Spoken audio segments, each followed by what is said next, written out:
সম্মিলিত জাতিপুঞ্জের কিভাবে প্রতিষ্ঠা হয়েছিল ধাপে ধাপে বিভিন্ন সম্মেলনের মাধ্যমে সেগুলো আমরা আলোচনা করলাম। এই পর্বে আমরা আলোচনা করব জাতিপুঞ্জের উদ্দেশ্যগুলো কী ছিল। জাতিপুঞ্জের সনদে 111টি ধারা ছিল। এই জাতিপুঞ্জের যে ধারা তার প্রস্তাবনায় পরিষ্কার বলা হয়েছিল, আমরা সম্মিলিত জাতিপুঞ্জের জনগণ এত দ্বারা ঘোষণা করছি যে আমরা পরবর্তী প্রজন্মকে যুদ্ধের মড়ক থেকে, যে যুদ্ধ পরস্পর দুবার মানবজাতির অশেষ দুঃখ দুর্দশার সৃষ্টি করেছে, সেই যুদ্ধ থেকে রক্ষা করার জন্য একটি আন্তর্জাতিক সংঘ যার নাম জাতিপুঞ্জ তা গঠন করলাম। তাহলে জাতিপুঞ্জের যে প্রস্তাবনা ছিল সেখানে প্রথমেই বলে দেওয়া হয়েছে যে যে ভয়ঙ্কর যুদ্ধ পরপর দুবার মানবজাতির অশেষ ক্ষতি করেছে, সেই রকম যুদ্ধ ভবিষ্যতে যাতে আর না হয় সেদিকে তারা নজর রাখবে। তারা তার সনদের 1 নম্বর ধারায় 4টি মৌলিক উদ্দেশ্যের কথা বলেছে। এই মৌলিক উদ্দেশ্যগুলো কি? 1 নম্বর, আন্তর্জাতিক শান্তি ও নিরাপত্তা বিধানের উদ্দেশ্যে পৃথিবী থেকে যুদ্ধের সমস্ত সম্ভাবনা দূর করা। অর্থাৎ নিরাপত্তার জন্য বিশ্বে যাতে আর কোনো রকম কোনো যুদ্ধ না হয় সেগুলোকে দূর করাই ছিল জাতিপুঞ্জের মূল উদ্দেশ্য, প্রথম উদ্দেশ্য।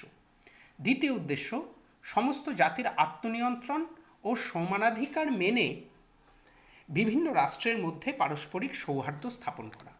অর্থাৎ সমস্ত জাতির আত্মনিয়ন্ত্রণ, মানে জাতিকে বাইরে থেকে কেউ পরাধীন করবে না, জাতি নিজেই নিজেকে নিয়ন্ত্রণ করবে, তার সেই আত্মনিয়ন্ত্রণের দাবি মানবে এবং সমস্ত জাতির মধ্যে সমানাধিকার মেনে সমস্ত রাষ্ট্রের মধ্যে পারস্পরিক সৌহার্দ্য বা বন্ধুত্ব স্থাপন করা ছিল তাদের দ্বিতীয় উদ্দেশ্য।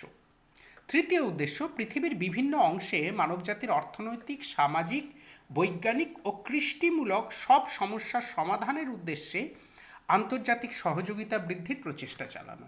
অর্থাৎ শুধু যুদ্ধবিরোধিতা নয়, তার সঙ্গে সঙ্গে অর্থনৈতিক, সামাজিক, বৈজ্ঞানিক সমস্ত রকম সমস্যার সমাধান করবে। অর্থাৎ কোথাও বৈজ্ঞানিক গবেষণার জন্য জাতিপুঞ্জ সাহায্য করবে, কোথাও যদি কোনো রকম অর্থনৈতিক কোনো দুরবস্থা আসে, কোনো রকম সামাজিক অবক্ষয় আসে, সমস্ত কিছুর হাত থেকে জাতিসংঘ পৃথিবীর সমস্ত দেশকে সাহায্য করবে।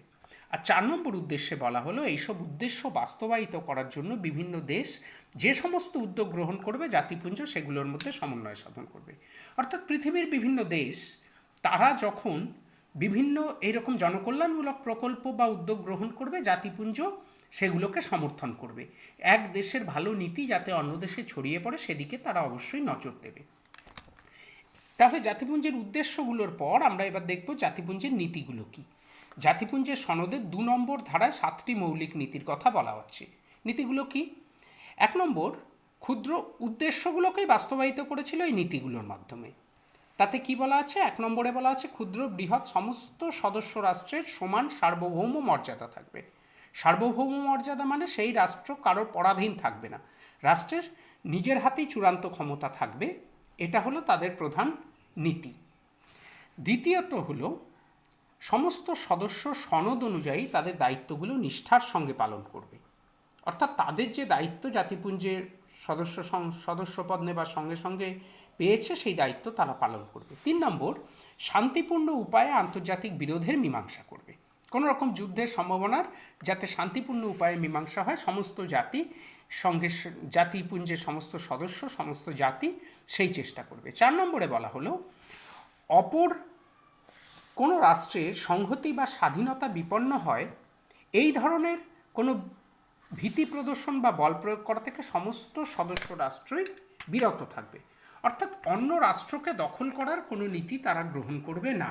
সমস্ত সদস্য রাষ্ট্র এটা মনে রাখবে, অন্য রাষ্ট্রকে ভয় দেখাবে না, তাদের কোনো অঞ্চল দখল করবে না। নেক্সট বলা হলো, সনদ অনুযায়ী সমস্ত রাষ্ট্রই জাতিপুঞ্জকে বিভিন্ন ব্যাপারে সাহায্য করবে এবং জাতিপুঞ্জ যে রাষ্ট্রের বিরুদ্ধে ব্যবস্থা গ্রহণ করবে তাকে সাহায্য করা থেকে বিরত থাকবে। তাহলে জাতিপুঞ্জকে এই সামাজিক কল্যাণের জন্যই হোক বা যুদ্ধবিরোধিতার জন্যই হোক, জাতিপুঞ্জকে সমস্ত সদস্য রাষ্ট্র সাহায্য করবে। আর কোনো রাষ্ট্র যদি জাতিপুঞ্জের নীতি না মানে তার সঙ্গে অন্যান্য সদস্য রাষ্ট্ররা কোনো রকম সাহায্য করবে না, তার সঙ্গে সম্পর্ক বিচ্ছিন্ন করবে। 6 নম্বরে বলা হলো, আন্তর্জাতিক শান্তির স্বার্থে জাতিপুঞ্জের সদস্য নয় এমন রাষ্ট্রগুলিকেও এই নীতি মানতে বাধ্য করা হবে। অর্থাৎ যারা জাতিপুঞ্জের সদস্য নয় তাদেরকেও কিন্তু এই যুদ্ধবিরোধী নীতিগুলো মেনে চলতে হবে, তাদেরকেও সাহায্য করবে। আর জাতিপুঞ্জ কোনো দেশের আভ্যন্তরীণ ব্যাপারে হস্তক্ষেপ করবে না, এটাও তাদের একটা নীতি। বৈদেশিক নীতির ক্ষেত্রে তারা অবশ্যই হস্তক্ষেপ করবে, যুদ্ধবিরোধিতার ক্ষেত্রে সাহায্য করবে, কিন্তু কোনো রাষ্ট্রের মধ্যে কী ধরনের সরকার প্রতিষ্ঠা হবে, কী ধরনের শাসন প্রতিষ্ঠা হবে, বিচার ব্যবস্থা থাকবে, সে সম্পর্কে কিন্তু জাতিপুঞ্জ কোনো রকম হস্তক্ষেপ করবে না। অর্থাৎ রাষ্ট্রের আভ্যন্তরীণ বিষয়ে রাষ্ট্রের স্বাধীনতা থাকবে সিদ্ধান্ত গ্রহণ করার। এবার হচ্ছে সদস্য। এই রাষ্ট্রের সদস্য কজন ছিল? জাতিপুঞ্জ যখন প্রথম সনদ গৃহীত হয়েছিল তখন 51টি দেশ জাতিপুঞ্জের সনদে স্বাক্ষর করেছিল। এই 51টি দেশকে বলা হয় জাতিপুঞ্জের সনদ সদস্য। পরবর্তীকালে যারা সদস্যপদ নিতে চেয়েছে তাদের জাতিপুঞ্জের 2/3 ভোটে সমর্থিত হলে সেই রাষ্ট্রকে সদস্যপদ দেওয়া হয়েছে। জাতিপুঞ্জের প্রধান সদস্য কারা ছিল? নিরাপত্তা পরিষদের 5টি স্থায়ী সদস্য রাষ্ট্র ছিল: England, America, France, Soviet Russia এবং কুওমিন্টান চীন, পরবর্তীকালে গণপ্রজাতন্ত্রী চীন। এই 5টি রাষ্ট্র ছিল বা এখনও আছে জাতিপুঞ্জের স্থায়ী সদস্য নিরাপত্তা পরিষদের। এদের সকলের ভিটো প্রয়োগের ক্ষমতা আছে। অর্থাৎ জাতিপুঞ্জ কোনো সিদ্ধান্ত নিলে এই 5টি রাষ্ট্রের কেউ যদি সেই সিদ্ধান্তের বিরুদ্ধে আপত্তি জানায় তাকে বলে ভিটো ক্ষমতা। সবাই একমত না হলে জাতিপুঞ্জ কোনো সিদ্ধান্ত নিতে পারবে না। এই ভিটো ক্ষমতা রয়েছে এই 5টি সদস্যের হাতে। অর্থাৎ জাতিপুঞ্জের যে কোনো সিদ্ধান্তকে স্থগিত করার ক্ষমতা এই 5টি রাষ্ট্রের হাতে রয়েছে, একে বলা হয় ভিটো ক্ষমতা। এবার যারা সদস্যপদ নেবে, এই সমস্ত সদস্যপদ ইচ্ছুক রাষ্ট্রকে শান্তিপ্রিয় হতে হবে। জাতিপুঞ্জের সনদে যে নীতিগুলো বলা আছে সেই নীতিগুলো মেনে চলতে হবে, তবেই তাদের জাতিপুঞ্জের সদস্যপদ দেওয়া হবে। আর যদি জাতিপুঞ্জের নীতিগুলো কেউ অমান্য করে, অগ্রাহ্য করে, যুদ্ধ করে, তখন তাকে জাতিপুঞ্জের সদস্যপদ কেড়ে নেওয়া হতে পারে, এই কথাও বলে দেওয়া হয়েছে। এইভাবে জাতিপুঞ্জ বিশ্ব শান্তি ও নিরাপত্তা রক্ষার জন্য গুরুত্বপূর্ণ ভূমিকা গ্রহণ করেছিল, বর্তমানেও গ্রহণ করে চলেছে। এর পরের দিন আমরা জাতিপুঞ্জের বিভিন্ন যে দপ্তরগুলো আছে সেই সম্পর্কে আলোচনা করব। আজকে এই পর্যন্তই।